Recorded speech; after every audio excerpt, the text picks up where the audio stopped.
Okay, everybody, this is Judge, and welcome to my basic bushcraft challenge, Outing 1.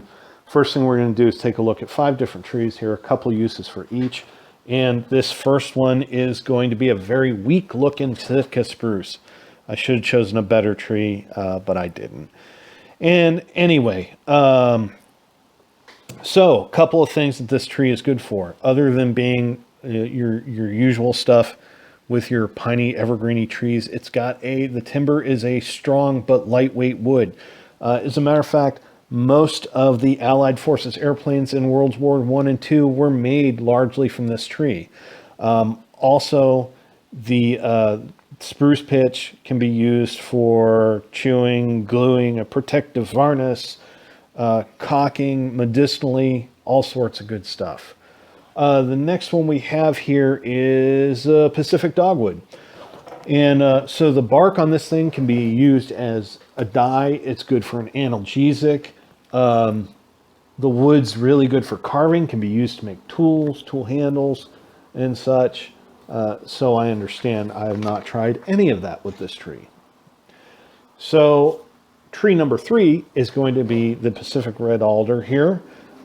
Man, once again, the bark on this thing, you can use it as a dye for materials. The intercambium can be eaten as a food. Oh, once again, I've never tried this, but you know, maybe this winter I'll be hungry enough. What this thing is best known for is its timber and using the wood for smoking. If you've had smoked salmon, authentic smoked salmon in the Pacific Northwest, it was made out of alder smoke.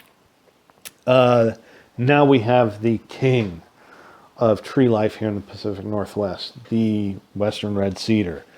This tree has historically provided everything that somebody could want, from food that, once again, it can be used as an antiseptic.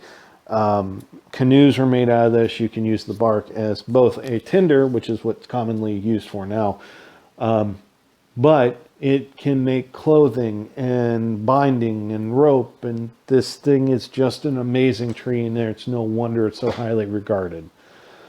The next one is the Doug fir. Once again, another one of your evergreeny, piney kind of trees. You see the fresh growth at the end there, that's towards the end, but when it's a little fresher, actually it was still good then. That's very edible, good, and refreshing. Once again, the pitch, the inner bark, the leaves are used for a tea. You can just do all sorts of stuff with this, and I've had both gin and other alcoholic drinks that were infused with this, and it was quite delicious.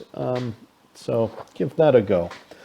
Big leaf maple is our last tree.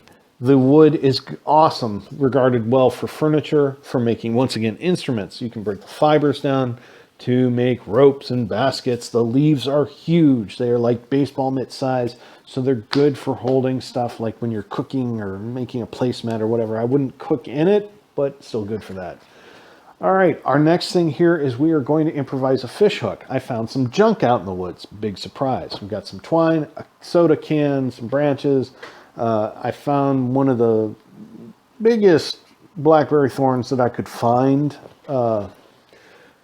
and decided we're going to make some couple of different fish hook type things out of this. Obviously, I did a gorge. I tried binding the thorn onto a stick to make some sort of hook, and then the soda can tab, I twisted that up and tried making a couple things. The soda can, I'd probably make something happen, but as it sits right there, that's just weak and not worth the effort. The gorge would probably work, and maybe even the thorn might have worked on a trout or something if I could make it happen. I'll have to try it sometime. All right, one of the last things we're doing here is what? 4 basic knots. All right, so our first knot here is going to be a sheet bend, good for our putting together 2 different diameters of line. And then we have a figure 8 on a bite. This is a good solid knot, easy to take out, won't slip on you. Speaking of slip, here is our taut line hitch. I use this one a lot. It's for good for making an adjustable length of rope really hard to operate with one hand while you work a camera in the other. But nonetheless, this is a good one to know. Use it a lot. And then a couple half hitches. And there we go. There's our knots. Simple snare. I've never done a squirrel pull. So I decided to go, okay, well, let's put together a squirrel pull.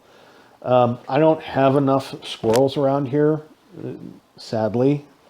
And so even though I put this thing together, it's an academic thing. I did take it apart, got rid of it because I didn't want to leave anything laying out there. I didn't try and catch anything with it, mainly because I don't have enough squirrels around here to do that to. So anyway, that's my entry, and hopefully, guys, I will come up with new videos here before the end of the month. Thanks for watching.